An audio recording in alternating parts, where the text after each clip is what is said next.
Hello, and welcome to Bloodhaus, the show where we talk about art house horror movies. I'm your host, Joshua Conkel. And I'm the secret second sapphic ghost in your attic, Drusilla Adeline. Welcome to another episode of Bloodhaus.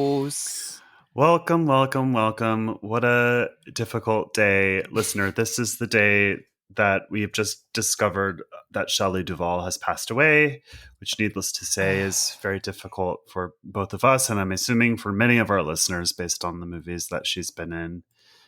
This was a really painful one. Yeah, I definitely did cry a little bit, which is not usual for me. I absolutely did. And I woke up early today, so I heard it from you first. And then I separately was able to have a private cry in the shower. And then a few hours later, my partner still hadn't woken up yet. So I had to inform her. And she's a huge Shelley Duvall fan. So that was rough. But also, it had just been her birthday very recently, and we had watched one of her movies that we hadn't seen just a few days ago. I know you just rewatched Nashville.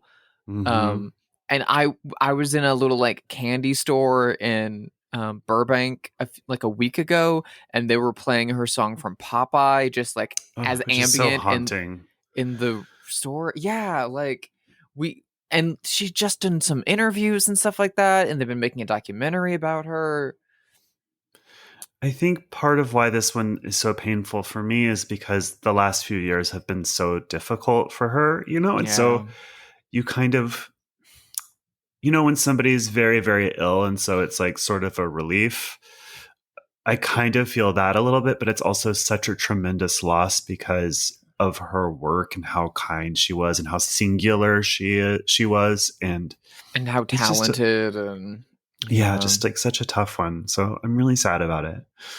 It's really, really heartbreaking. I've pulled Brewster McCloud and a few other movies I'm going to be putting on today. It's a little in memoriam. Obviously, I think I'll be definitely watching Three Women this weekend. I just watched Three Women, and I just watched Nashville. So maybe The Shining, which is one of my favorite horror movies of all time, and we did an episode on it, listener, if you want to go back and listen. Over the weekend, Ivory and I watched her in the Guy Madden film Twilight of the Ice Nymphs, which is very underrated and very underseen. And she understands acting within the world of Guy Madden better than maybe anyone I've ever seen. She totally gets the fairy tale surreal vibe of that movie and plays it so beautifully. She's incredible in it. If you ever want to see Shelley Duvall hammer a nail into a man's skull, this is the movie for you. It looks like a Pierre Gilles painting too. Oh wow, she really understood style, right? In Popeye, she just is olive oil. I mean, that movie is so stylized, and and of course Robin Williams, of course, was such a talent as well. The two of them just become those cartoon characters, and yet they also feel like lived in human characters that you can watch in a movie for an hour and a half. And it's pretty special. And don't forget her fairy tale theater and the years that she spent making that. She just beyond talented. We were so lucky to have her. Ugh. So that's the energy that we're starting this episode with. We found out this morning, so it's only been a couple of hours and we haven't talked about it in person. So here we are. But with that said, we both have new movies to talk about that we're excited about. So let's get into it. I know that we both saw Maxine, so let's just start there. Motherfucking Maxine! Yes. Someone play the Frankie Goes to Hollywood, because we both watched Maxine. What did you think? I fucking loved it. So I saw it really early. I saw it the first day that on a Wednesday or something that it was available in a theater near me. We went to the first showing we could. And we had also been able to see X in a theater a week or two before. Because that had been brought back out. Maybe a month before. And obviously, my girlfriend's a huge fan of Pearl. We have a lot of Pearl merch around the house and stuff. And we're also huge fans of Body Double and Crimes of Passion and like Mm-hmm. Cruising and a lot of those like 80s sleaze movies that this is playing on. And Angel. I Felt haven't some seen big Angel vibes. I haven't seen Angel and I haven't seen Vice Squad, but I know like those Oh, are like you'd biggies. love Angel. You would love it. I Very extremely Drusilla movie. I need to. I really, really need to. I I had a fucking hoot and a half with Maxine. Maxine felt like the like horror neo noir equivalent of like those Steven Soderbergh Ocean's 11 movies to me, where I'm just like, this is just popcorn fun. Look at this huge cast just having fun. The production Yeah, design is great. The costume design is great. Like everything is just fun. I could watch this for 4.5 hours and like it's thrilling and it's scary and it's sexy and it's like interesting and like has all the character depth that you want from those movies. Obviously not nearly as much as something like Pearl does, because Pearl is more of a character study. This sure, is more of a sure. like pure like genre film. But this is a movie that knows what it's doing. It's like deeply in love with the genre that it's playing in. I thought it all worked like nearly perfectly. It's one of like my favorite movies of the year. I very much want to see it again. The soundtrack is incredible. The So like good. use of all of the LA locations are incredible. Mm-hmm. Um the whole big cast is great. Halsey's accent is hilarious. Um I don't remember the musician that plays her like best friend in the movie is so good too. Yeah. Um I really, really, really loved it. And then after seeing it, then like the long weekend came up where it was like fully out in theaters everywhere. And Mm-hmm. like reviews from like general audiences started coming in, and they were shockingly like low and negative from people that Yeah. like I know are big fans of Pearl and X. And like Yeah, I saw that same experience. I saw that too. Yeah. I don't get it. What was your takeaway? I really liked it. Probably a little less than you. I would say it's my least favorite of the three, but Ty West's mediocre is better than most people's best, right? Oh Uh, yeah. and I think this is better than mediocre. I don't mean to suggest that it's mediocre. I went with a big group of friends and no one liked it except for me and Joel, which I was surprised by. Um, I love the style of this. I think between this and House of the Devil, Ty West is the only living filmmaker who has successfully recreated the 80s, which seems to be so Yes. hard for people, but no, everyone flops at it constantly, except for Ty West. It really feels like the 80s, really looks like the 80s. I love Los Angeles, of course, the city where I Mm-hmm. live. And Los Angeles in the 80s, my favorite city, my favorite decade. We're getting the Los Angeles of like the Boys Next Door and Valley Girl I did think about Boys Next and Door a lot with all the Sunset me Strip too. sequences, the like split Yeah. screen Sunset Strip stuff. Yeah. And of the opening of The Howling, which is set on Sunset Boulevard and Hollywood Boulevard, which Yeah. is really good, I thought about.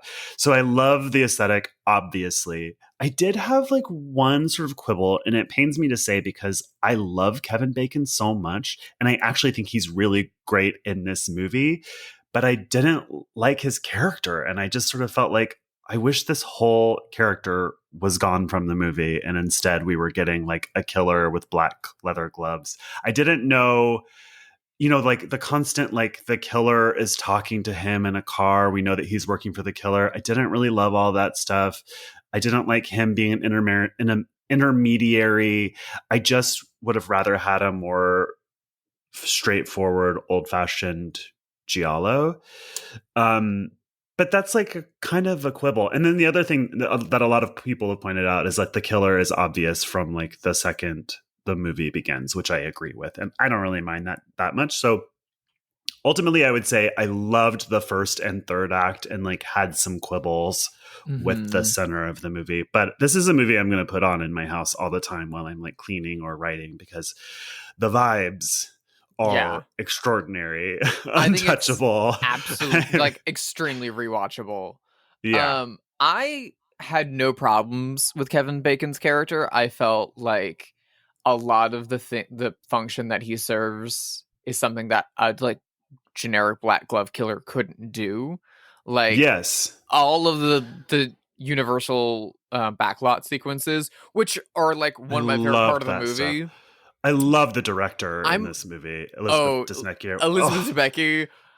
I have such a crush insanely on good. Elizabeth Debicki, but She's like so good in The Crown. I know that you haven't watched that because it's not your kind of show, but her as Princess Di is extraordinary. I'm in love with her in Widows, the Steve McQueen movie, where she Yeah. plays a poor girl from Indiana who has to smuggle them guns so they can do a heist because you can only buy guns in Indiana, not Chicago. It's great. Uh-huh. Um, I like, but the chase that she and Kevin Bacon have through all the like sound stages on the back lot just made me so happy. I love all the like standing city sets on Hollywood stages and studios. And so I love getting all that that is a too. dream. Yeah. You couldn't do that with a Black Glove Killer because you can't have them operating in daylight and in sunshine without like Of revealing their course. identity.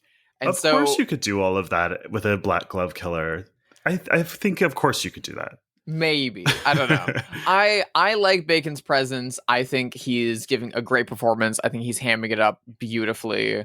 And I think he connects it to the other thing that Ty is working on a genre level, which I feel like a lot of people either don't see watching that movie or weren't expecting, which is Mhm. he's like absolutely playing with film noir, like an 80s neo noir, Yes. like heavily. I feel like people heard that he was doing 80s and expected like A slasher. a slasher or super generic giallo, more on the Yeah. slasher side of giallo, and that Yeah. it's far more close to like Thief in Manhunter, those Michael Mann movies.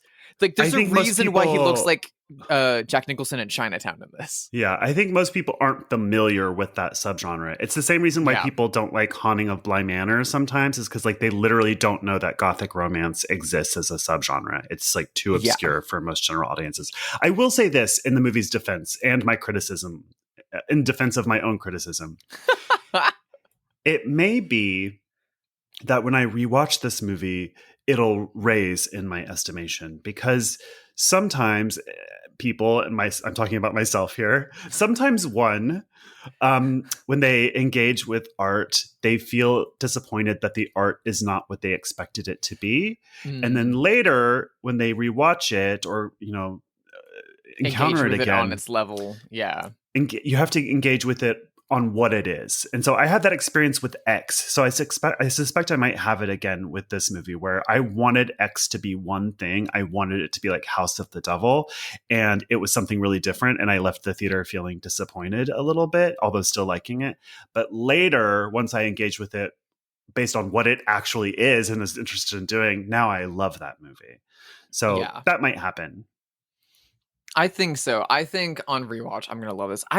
I've seen so many like friends and just general audiences giving it like 1 to 2 stars or That's crazy lower to me. on Yeah. Letterboxd all weekend, and at least a handful of these people I know like have Pearl merch or posters in their house. So Yeah. like, what's the deal, babe? Yeah. I thought it was great. I haven't bought any of these because I'm waiting for like some beautiful box set to come out. So when that does happen, I'll be watching all of these movies all the time. I'm sure someone on Instagram will be making VHS bootlegs of Maxine in the next like 6 months. So Yeah. one of those might show up on my shelf. We'll see. Yeah. Well, I want to talk about another new movie, which I know you haven't seen because I texted you and I said, you are never going to believe this, but A Quiet Place Day One is really good. And you were like, I'll take your word for it because I don't like those movies, which is totally fair.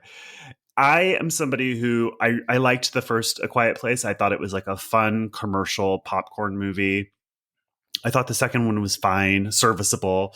I expected the third one to be a diminished version of the first two because that's how sequels generally operate. So this is written by and directed by the guy who made Pig, which is a movie I think we both really like a lot. I've never seen it. Oh, you haven't? I It's haven't. really good. It's I've really been quite good. putting it. I would put it off because I was like, oh, it's gonna be sad and emotional. And one of my best friends loves that movie. It's one of his favorite movies. And so I was like, okay, it just went to the top of my list. I'm gonna watch it. And then when I found out that he directed the new Quiet Place movie, it moved down my list. Well, here's what I was gonna say is like I think they've played this well, which is like I don't really like franchise movies that much, and I only go when a friend asks me to. Um, I think the best way to do it is to give it to like an interesting indie director and just get out of their Mhm. way. And that's what they did here. And it feels very different from the other Quiet Places. And it makes a really interesting choice. It's a little bit of a spoiler, but not really, because it's the first piece of information you get in the movie, but it's not in the trailer. So if you don't want to hear it, skip forward a few minutes. But so the very first thing you learn is that Lupita Nyong'o's character is a hospice patient and she has terminal cancer. Oh. And she's in the suburbs of New York, but grew up in Harlem. So she's on a day trip with the other hospice people to go get pizza in Harlem and see a show when this happens. So she's trapped in Harlem where she grew up and she's dying of cancer and it's terminal and there's nothing that can be done about it. So it has these really big philosophical questions about the purpose of life and connecting to other people. It's really quiet. There's almost no dialogue in it whatsoever. It's much slower and more methodically paced than the other Quiet Place movies and just has a completely different tone and is a lot deeper and richer. And needless to say, Lupita Nyong'o is an extraordinary actor, and what she does without really talking at all for 90 minutes is pretty amazing. It does have some like Hollywood sentimentality in there that I could take or leave, but at least it's well done by comparison to most movies. So Yeah. I don't know. I think it's worth a watch, even if you never watched the other ones. It's pretty great. I thought it was just going to be like a Cloverfield ripoff, and it's not that at all. It's quite good. I don't really like end of the world or like zombie apocalypse kind of vibe movies or like survivalist Mm-hmm. movies. Mm-hmm. And I also have an allergy to John Krasinski, so I never saw the first two movies. Yeah. Um, and also the gimmick, we'll say, the setup of those movies of the like sound attracts the alien monsters that come to kill you.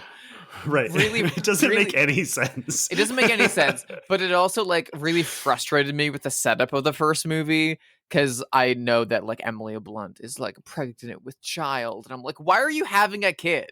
Like, Let me tell you, I would have drowned that baby in a river on day one. Like at day one, it would be gone. That's it. Sorry to be so gross about it, but Quiet it makes Place no day sense. one. Josh is drowning babies in Josh rivers. drowns a baby in a river. I also feel like, so you haven't seen these movies, so I'll just clue you in that the aliens are essentially, they hate noise because they have giant eardrums that you see all the time, basically, which makes no sense. Like, why have they evolved to be giant eardrums? Do Yeah. you know what I mean? Like, there's like a chicken or egg thing. It's like, why do they have those giant I eardrums if they can't handle assumed noise? I assumed, having not seen the movies, that it would have been logically that they're blind and they They are like blind. okay, That's true. but and then They they, are they like blind. travel by like clicks and sounds, and sound is how they find their way around because they can't see. That would make It's true, sense. But then the but when they giant hear eardrum is sound, stupid. but when they, it seems like the noise bothers them because when they hear a noise, they destroy whatever made the noise violently. Like they Mm, attack it immediately. So it's like, okay, well, do they come from a world that is entirely silent? Because if so, why are they blind and hearing? You know what I mean? It just doesn't make yeah. sense when you scratch too deeply at it. And there's a scene in the first one where they like go to a waterfall nearby to have a conversation because the aliens can't hear them at the waterfall. It's like, why don't you just live at the waterfall? Do you know what I mean? So these movies are like full of stuff like that. There's also a hilarious bit of production design in the first movie where you see Jonathan Krasinski's whiteboard and it has literally written like sensitive to sound and stuff like that, stuff that's really obvious, and then in huge letters is written, what is the weakness, exclamation point. It's so stupid and obvious, but it's a fun popcorn movie. But this one just really surprised me by how much deeper and more thoughtful and frankly arty it is than the other two. God It's worth a damn. watch. Yeah, I really liked Well, it. listeners can go enjoy it. Drusilla shall not. I'm not gonna. I'm sorry. I'm not gonna watch a Quiet Place movie. That's all right. I'm fine. Um, I watched a movie for the first time this week I've been recommended by friends for years. The Blu-ray of it's out of print. It's like obscure 80s movie, so it's never going to be streaming. Mm. And I came across a VHS of it at a thrift store recently, and I was like, oh, fuck yeah, awesome, top of the list. And it probably has more in common with Maxine than anything else we're talking about right now. But it's the 1986 Up All Night comedy Modern Girls. Oh, I love Modern Girls. I knew that was going to be the response. I love this movie. It was so fucking good. I know. It's so good. Like really, really good.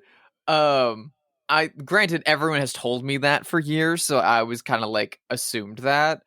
But I still was pretty blown away when I watched it. Yeah. It's kind of like the more wholesome version of After Hours. Yes. Because it's up all night and it's LA, yeah. And you're like going around between clubs because they've got to find their friend. And then they also have to find the like rock star who flirted with their other friend. And it's all through the lens of like the one kind of nerdy guy that's supposed to have a date with the like hot girl in the group who's not interested in him at all, and they're just using him. Who is like also the same actor who plays the like rock star in the movie too. So they dress him up as the rock star, and they're like, I can't believe they think you look like him. It's been too long since I've seen this. And it stars the girl from Spaceballs too, like Daphne Is Zuniga. E.G. Daly in it? Oh.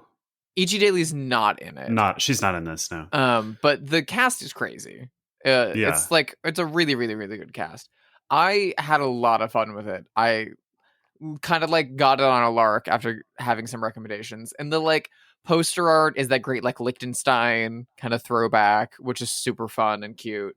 So I was like, yeah, what the hell? We'll give this a chance. And I'm gonna be rewatching it a lot. That's like a new comfort movie in the making. Yeah. Does the cover art does it use the font that Vidiot's uses? That like fun 80s font? That's what I have in my mind's eye. It's not the exact same font as the Vidiot's logo, but it's similar. It's like a heart, right? It's like a pink heart on its side, and then Modern is in like kind of like a scripty like neon tube font, and then Girls is like in a big kind of like soft 70s serif font, in like you would think like an Archie Comics font. It's like the same as the font on, this is very obscure, on the record cover of Johnny Are You Queer by Josie Cotton. The single of that has that same logo. Johnny Are You Queer, boy. Great song from another banger soundtrack, Valley Girl. Honestly, Modern Girls and Valley Girl would make a killer double feature. Great double feature. Great soundtracks. I mean, there's a lot of really great 80s songs that are still popular that were for the soundtrack of Modern Girls, and no one knows that anymore because the song is remembered, but that movie isn't. It's a shame that movie's never. I mean, granted, no one from the cast is like a huge star. I think like the biggest name in it is Kathy Moriarty, who is amazing in it. But like, it's so fucking good. There's no reason it shouldn't have been playing on cable my entire childhood. It was for a little bit in my childhood, which is why I've seen it, but it's been many years since I've seen it. It's not like Valley Girl or something that I've watched 1 million times. Yeah. And as far as I can tell, like it got a VHS in the 80s and then just sat around, like nothing happened with it. And then it wasn't until a few years ago that got a Blu-ray, never got a DVD in between. And then now the Blu-ray's out of print. So like fucking... Someone fucking release this movie. I don't want to pay $90 for a Blu-ray. That's stupid. Knock, Arrow Video. Are you listening? Vinegar Syndrome. Get on it. Someone should release it and maybe hire a couple of idiots to do a commentary track on it. Exactly, I don't know. Exactly. Well, speaking of a wonderful movie that was super hard to find, that has since been restored and put out by a great home video label. What's the movie of the week, Josh? So, listener, I'll tell you up front that Drusilla picked this movie and I really had a hard time finding it. So I'm going to put links in the show notes to where you can watch this movie. There's a couple of places. It's a great one, though. We are talking about from 1944, directed by Lewis Allen, The Uninvited. This is the voice of the uninvited.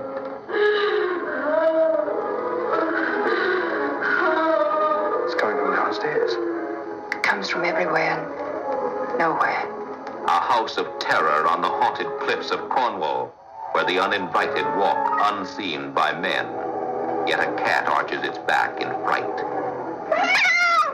Flowers are withered by the touch of an unseen, malignant hand. Candles flicker and die as a ghostly chill fills the air, and the living are clutched by the icy horror of the restless dead. Stop, Pamela. Don't go near that door. I'd never seen this before, and I really liked it. But you have seen this, right? Yes, this is a comfort movie for me. This is like when we talk about like when you're feeling sick and this the kind of horror movie you put on, or like if you're gonna like clean the house or like do some like writing or illustration if you want to put something on in the background. This is like my go-to movie. I watch this movie around Halloween most years. And it's been a while since I've watched it, so it was nice to revisit it and also watch it with my partner in prep for this. I first saw this, I had to have been in high school. So for the longest time, listener, this was a movie that was only ever released on VHS and Laserdisc in like the mid or early 90s. And the Laserdisc had like a big photo of Gene Shalit on the cover with his mustache being like, Gene Shalit recommends The Uninvited. Yeah. And you're like, I don't know about that, dude. And so at that time, I was really kind of into movies that were hard to find, movies that like weren't accessible and stuff like that. That's how I got into like Frankenhooker and Dr. Caligari and all that stuff. And I stumbled upon this on the Internet Archive. It was just like, I think a VHS rip or like a TCM rip was just like sitting there. And I watched it one day, like in high school, and was really blown away by it. Really blown away by like the ghost effects, by the narrative and just how fun and still gothic and charming it was. And then a few years later, the Criterion Collection restored it and put it out as like a budget line release. It's like one you can go pick up for like $10, which is super awesome. It's great. I love this movie. I always recommend it to people. I'm a big fan of it. It's kind of has like narrative parallels to another great 40s movie I love, Alfred Hitchcock's Rebecca. Yeah, based on the Daphne du Maurier novel. We'll get into that more when we talk about the ending. But yeah, this is a really, really fun one. Yeah, I really liked it. It is very cozy, very pretty, really cool special effects for the 1940s. Has a surprising tone to me. Like it feels very light-hearted or kind of like madcap. You know what I mean? It doesn't seem particularly interested in scaring you. In some ways, it feels more like a melodrama than a horror film. It is worth noting that this is the first Hollywood ghost movie, to actually take the ghost seriously, and which it is actually a ghost. Because every Hollywood ghost movie before this would always be like Bob Hope or someone in like the Ghost Breakers or something like that, or Hold That Ghost and all those movies. And it's always like, oh my God, there's a spooky something in the mansion. And it's like a thief wearing a white like sheet around him, like a Scooby-Doo. Yeah, it's like a Scooby-Doo reveal. It was always that. This is the first movie to like have a seance and have all that stuff. And the reveal is like, no, that was a ghost. It's actually a ghost the whole time. But this is old. This is older than what's that movie? Dark House. The Old Dark House. The Old Dark House. This is after the Old Dark House, but the Old Dark House isn't a ghost movie. It's not? I can't remember it at all. The Boris Karloff movie? Yeah. Yeah, there's no ghost in the Old Dark House. Oh, okay. The Old Dark House is more like a very Edgar Allan Poe, like creepy people who live in the middle of nowhere and are maybe incestuous. Oh, yes. Yeah. Right. That movie fucking rules, and we'll do it eventually. Yeah, I've only seen it once, and I have a big soft spot, as listeners may know, for like 30s and 40s black and white cozy horror movies, the Val Lewton movies, anything with Peter Lorre, anything by James Whale, any of those old Universal monster movies. And this is like a weird one. This is Paramount. It stars Ray Milland, who's kind of like the Kroger brand Cary Grant. He he would go on to star in The Lost Weekend for Billy Wilder, which won Best Picture, which is very much a serious drama about alcoholism.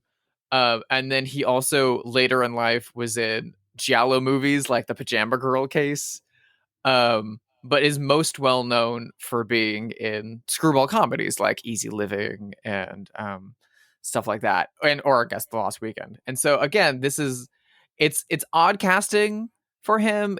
He had done some like film noir stuff around the time, but this is an odd one. Obviously, by 1944, Universal is cranking out their monster movies left and right. This is after Bride of Frankenstein. That's after like the revival of those movies in the 40s when they started doing the sequels.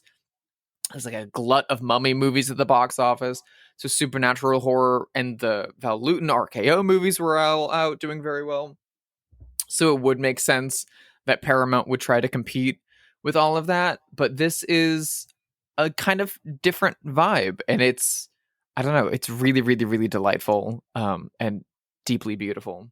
This is written by Dodie Smith, who is most famous for writing 101 Dalmatians, the book. But oh my God. I know and love her because she wrote this book that's kind of a cult classic.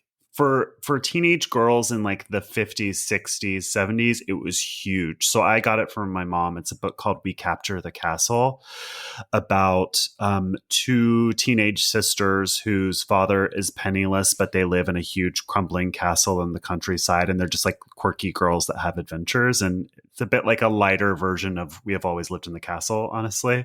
That's cute. It's really good. It's really good. Really great read. So really great writer.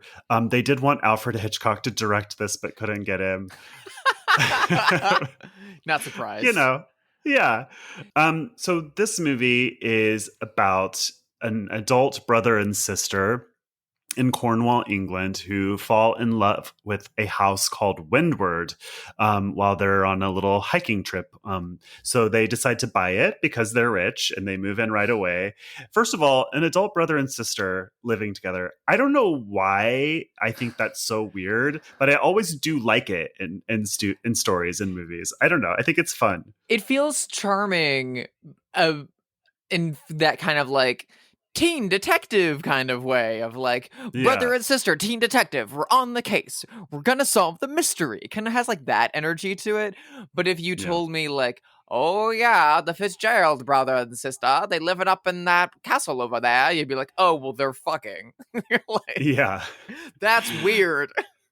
Yeah. So the brother's name is Roderick Rick Fitzgerald, and his sister's name is Pamela. And so they fall in love with Windward House and buy it and move in. They buy it from Commander Beach, who's an sort of eccentric older man who gives it to them for a very low price.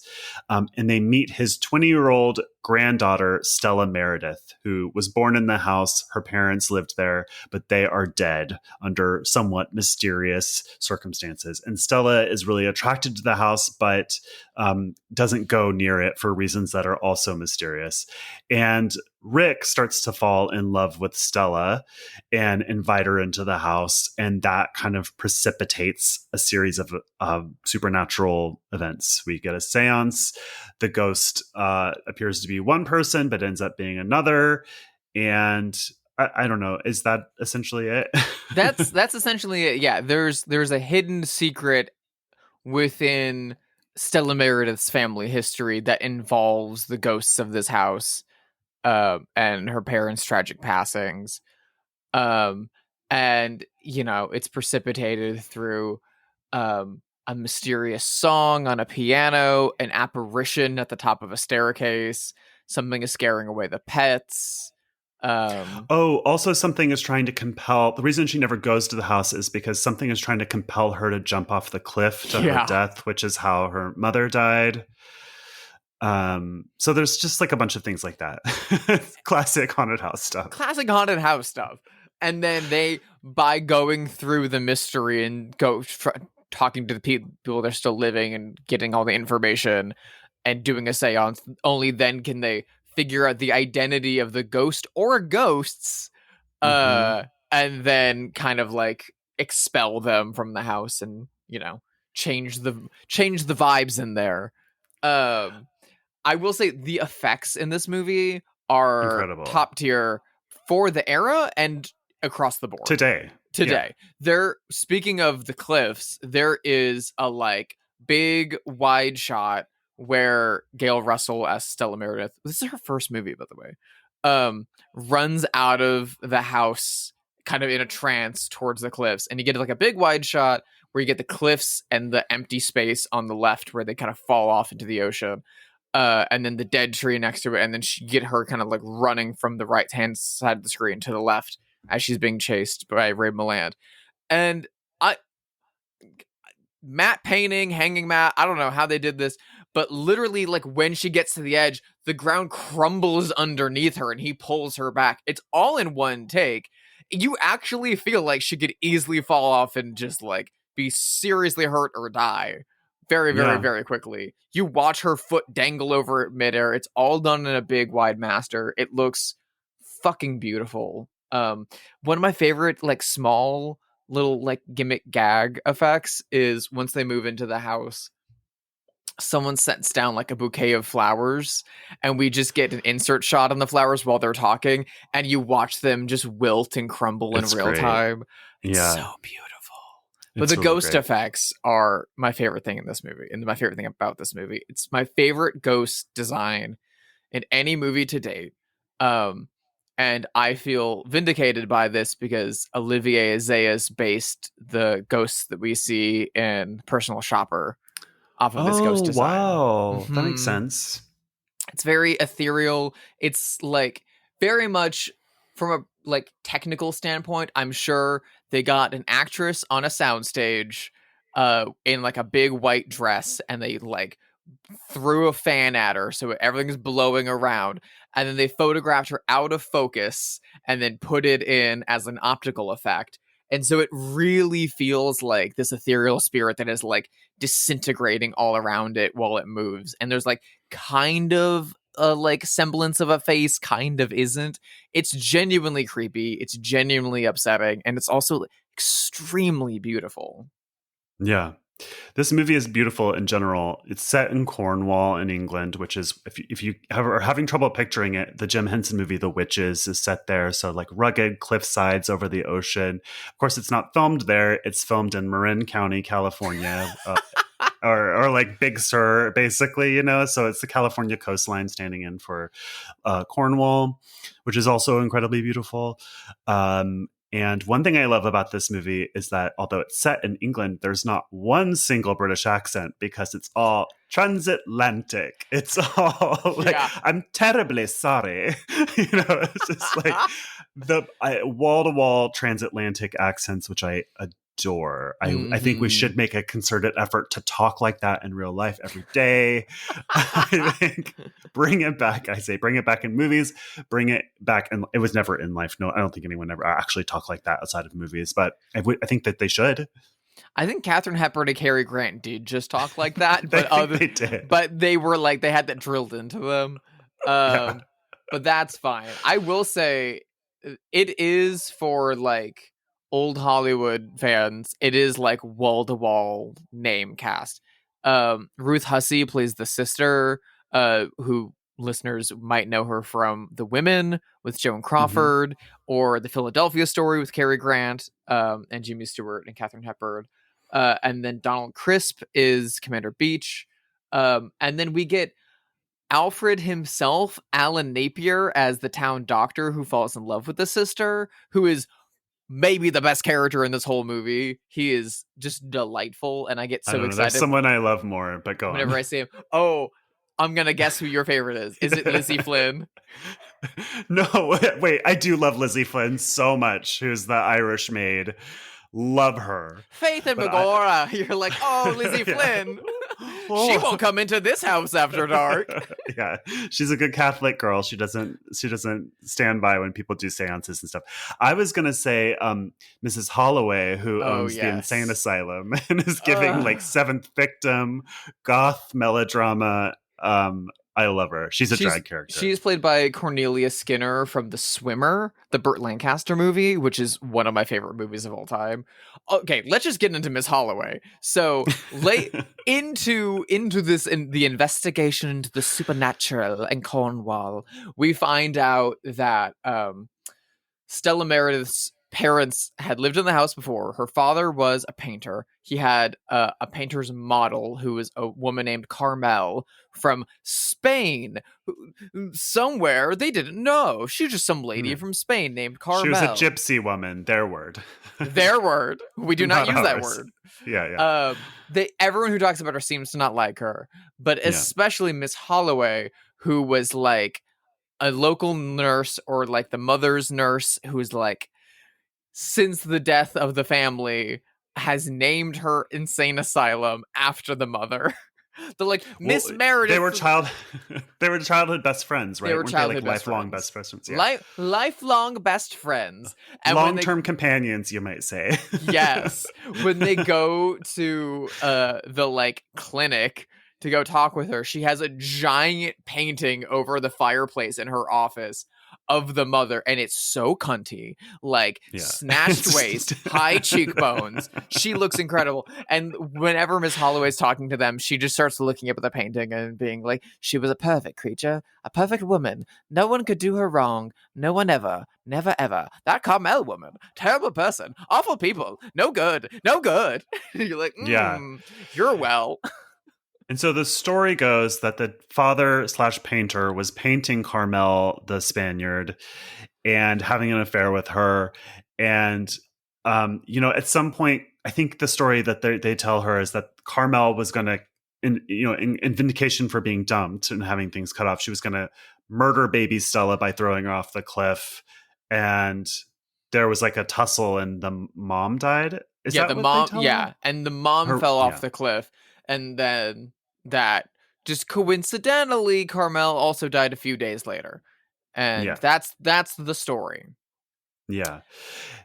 So they also point out that Stella doesn't look anything like her mother, who was a beautiful blonde, and Stella's got black hair, which is a clue.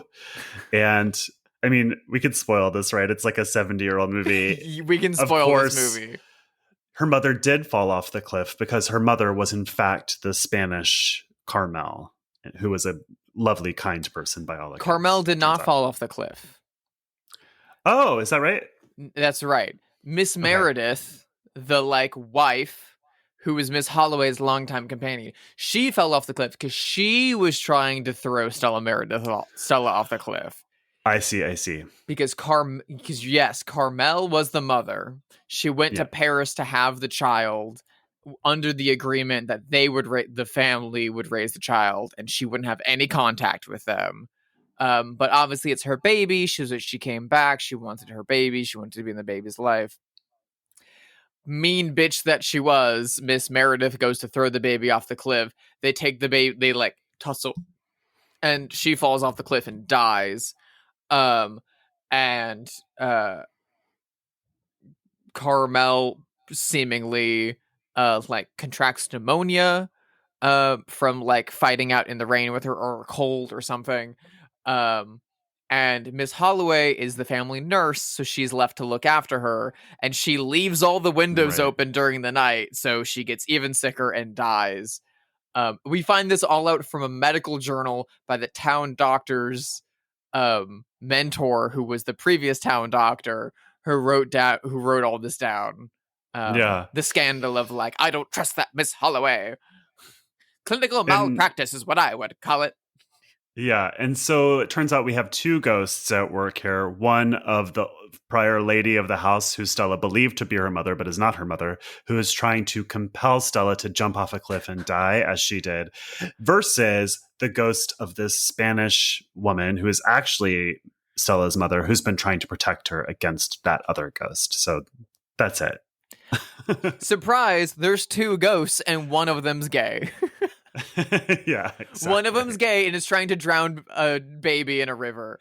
Not unlike me on day one of The Quiet Place. It all ties in together. Yeah, full circle. So yeah, they once they figure out who the ghosts are, they then like all Carmel wanted was for Stella to know that she was the mom. And so as soon as they like reveal that, her ghost dissipates. We never see her ghost either. They just like they smell her perfume and like the room gets a little bit lighter and happier when she's around. Or maybe Right. they hear her crying in the middle of the night. Yeah. But the ghost that we see and the ghost that's like wilting flowers and compelling people to kill themselves is the mother. And Ray Milland just like yells and laughs at her at the end and then throws a candelabra at her, and I presumably she's gone after that. Yeah. So that's chill. I do want to say one of my favorite moments in this movie, and a very important tidbit about this movie, is that Ray Milland is like, he's a songwriter who's like works as a music critic. And throughout the movie, he's like writing a piece on the piano that he then plays for Stella.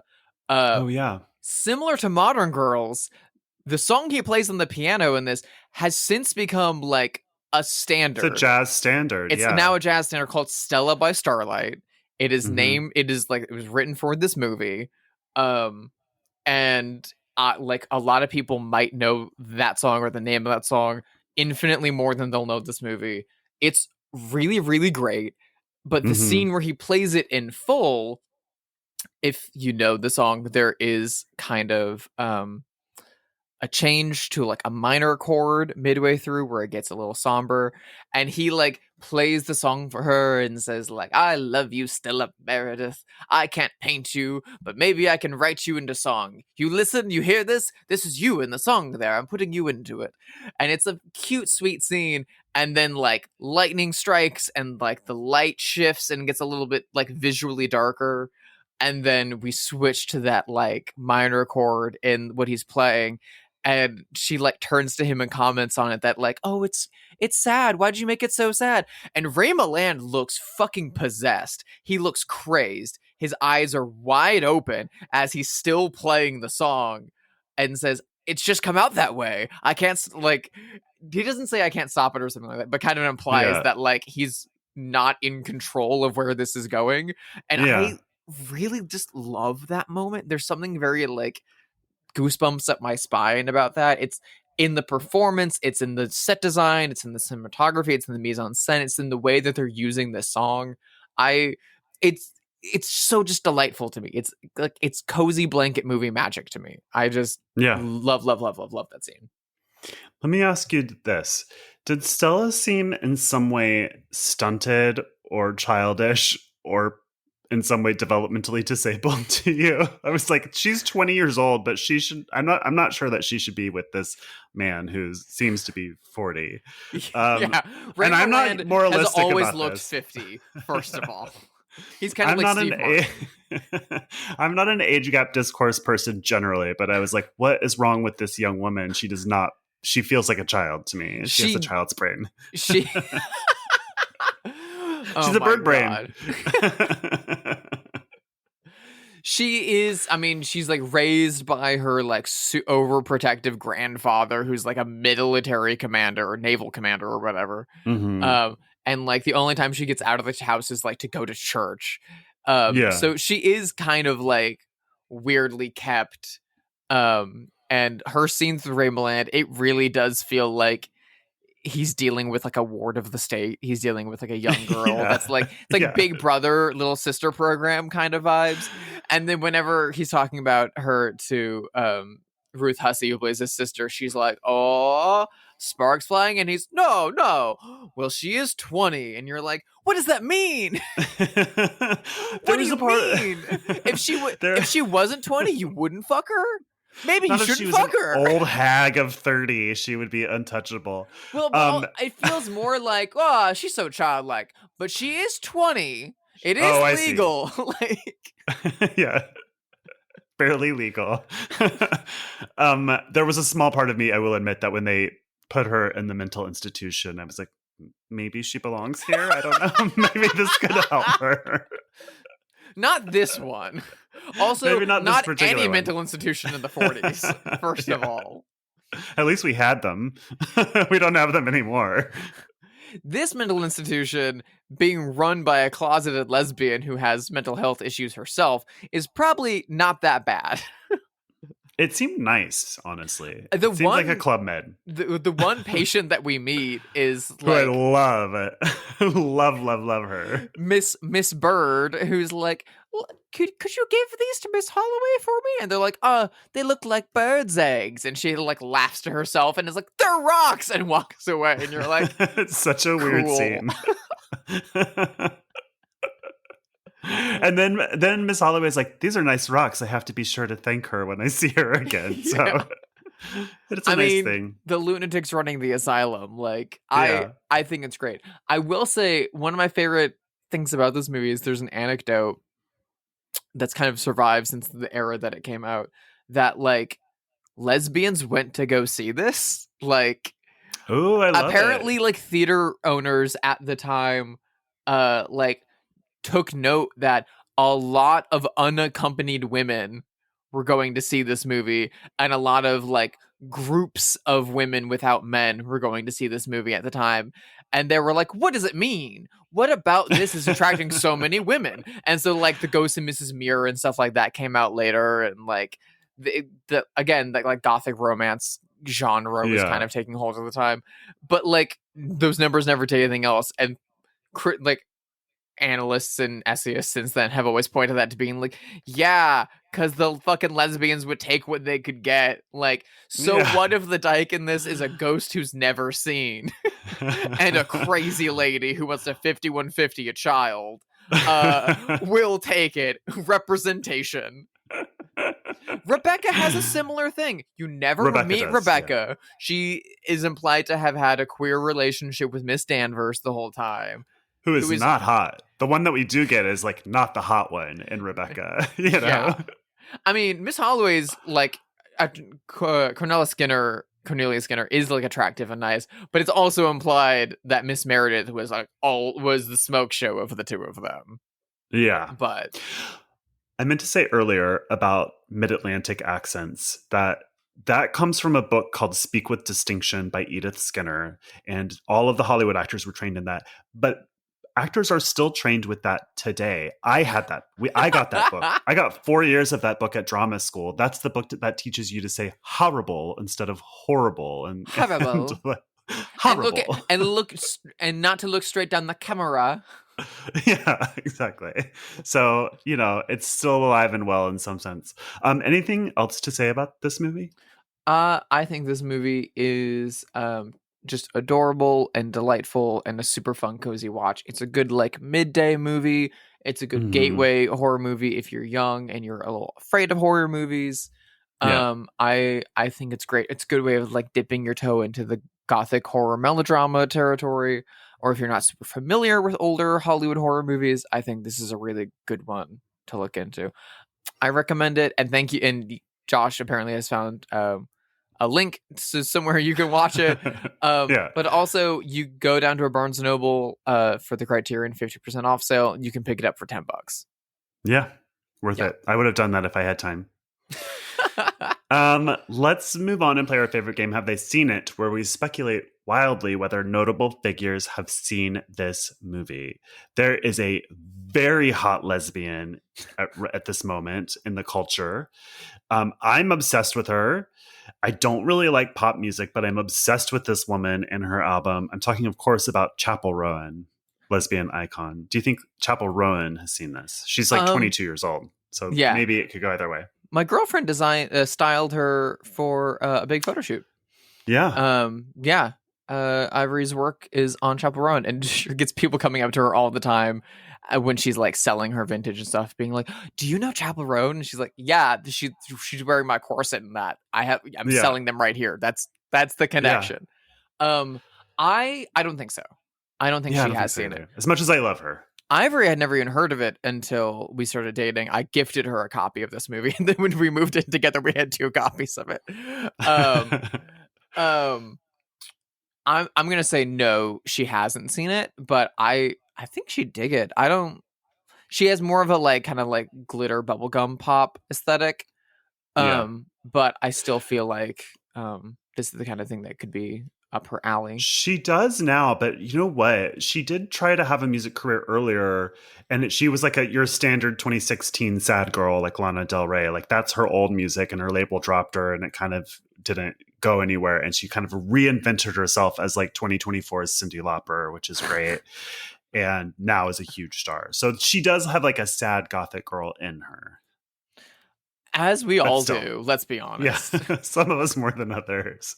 Yeah, I'm a no on Chapel Roan as well. Yeah, but again, she would dig it. She should check it out. Yeah. So, I mean,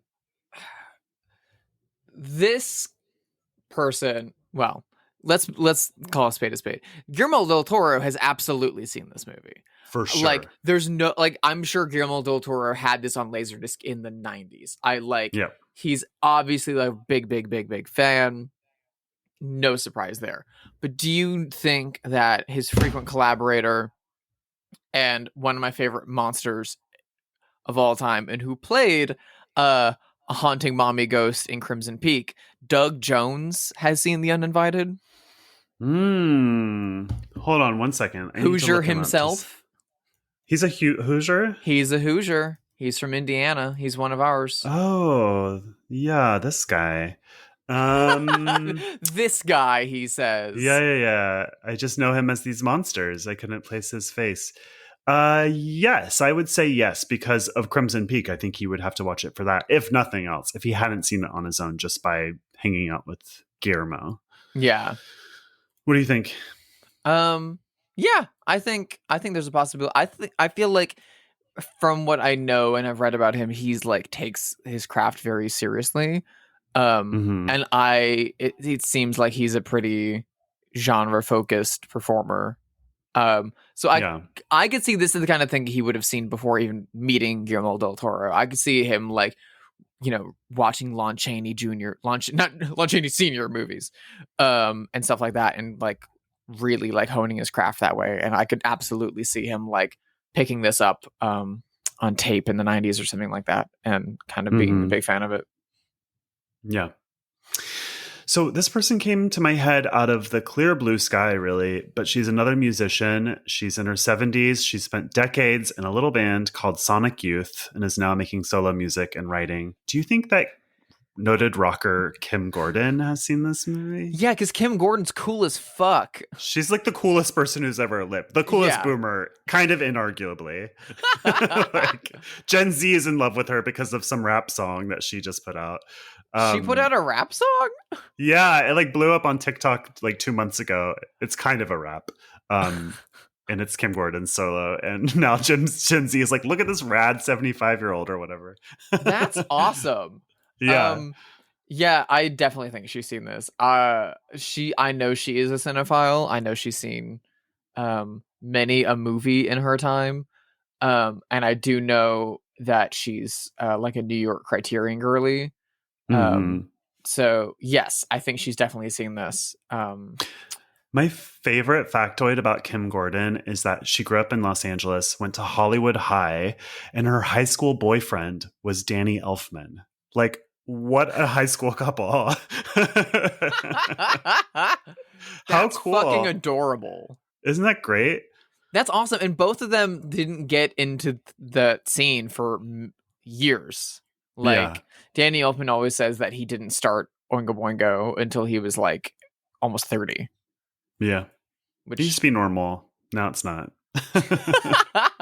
Well, at that time it wasn't. At that time it was like very odd, especially at like in the punk era, to be like, oh, an old is gonna like fucking make weird punk music.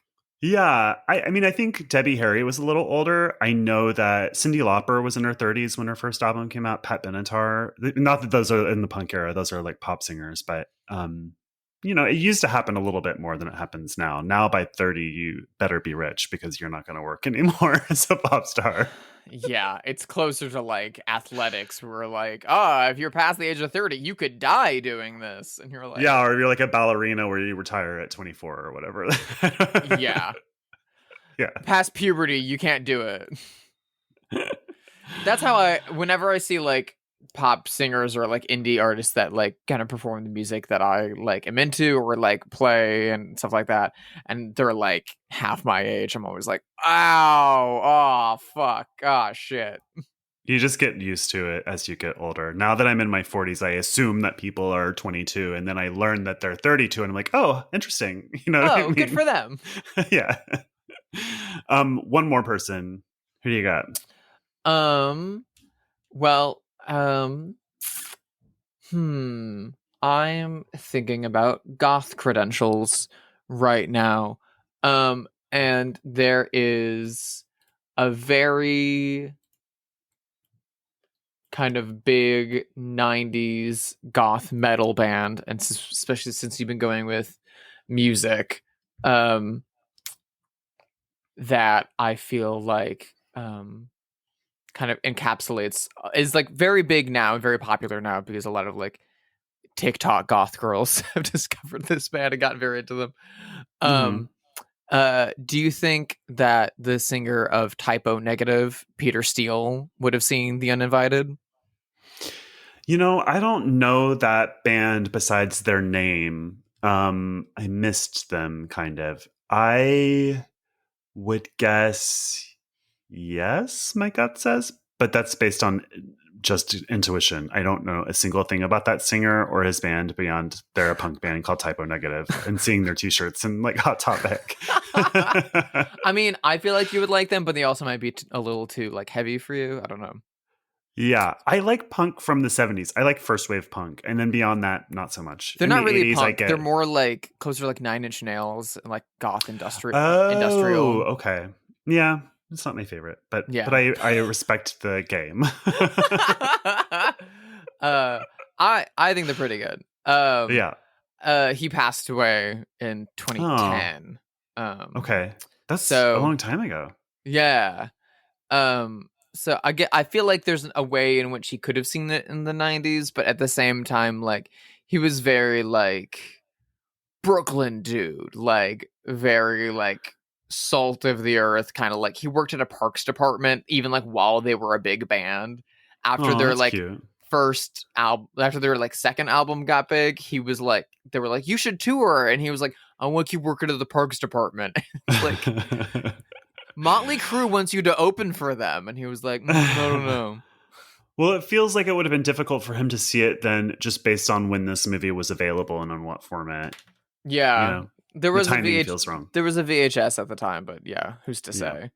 He also doesn't strike me as an old movie kind of like maybe like Dracula. Maybe he'd be watching the Lugosi movies from this era, but I feel like his like VHS collection at the time was like Texas Chainsaw Massacre and The Fog, and like He feels like a Pieces. Godfather kind of person based on what I'm learning about him. Like, yeah, he was probably like very dude movies. Yeah, he probably had a lot of dude movies. I mean, very much of that like Glenn Danzig, like kind of like East Coast goth, where you're like, you are wanted to talk about whey protein with me, don't you? You just want to go like pump weights. Got it. Remember when Glenn Danzig's house was on sale a few years ago in LA and it was like super weird? Yeah. Not in a good way. My old creative director used to like live behind him or was like a neighbor of his. And whenever he would play the Misfits a lot in the office, but if someone brought Danzig up, he would always be like, that guy's fucking weird. Like he's like, he's so obnoxious. He's like, I like the Misfits. He never cleaned his yard for like years. Yeah. It felt like I really like the Misfits. That's a band that I do like. But when you saw pictures of that house, I was like, can somebody do a wellness check on Glenn Danzig? Can we get the county in there? After I saw the movie he directed, I was like, can someone get a wellness check on him? Ooh. Well, that is it for this episode of Bloodhaus. If you liked it, please rate it wherever you listen to podcasts. You can email us at bloodhousepod@gmail.com. You can follow us on X or Instagram at bloodhousepod. Drusilla, where can people haunt you? You can find me and my art over at sisterhydedesign.com, and you can find me on Letterboxd. If you look for Sister Hyde or Drusilla Adeline, you can find me over there, and you can see what I thought of Ken Russell's Valentino, starring Carol Kane. And you can also follow me on Instagram if you look for Hyde Sister. What about you, Josh? How can people learn about all the skeletons in your closet? I'm at Joshua Conkel on Blue Sky, Instagram, and Letterboxd. Next week, I'm excited and nervous for the movie that we're covering because it's a movie that I really like, but it's by a director that you do not like, but you have not seen this particular movie, so it could go either way. Correct. What are we watching? We will be watching a film by celebrated and controversial South American surrealist filmmaker Alejandro Jodorowsky. We'll be watching Sangre. Can't wait. I'm very nervous. I can wait. Bye.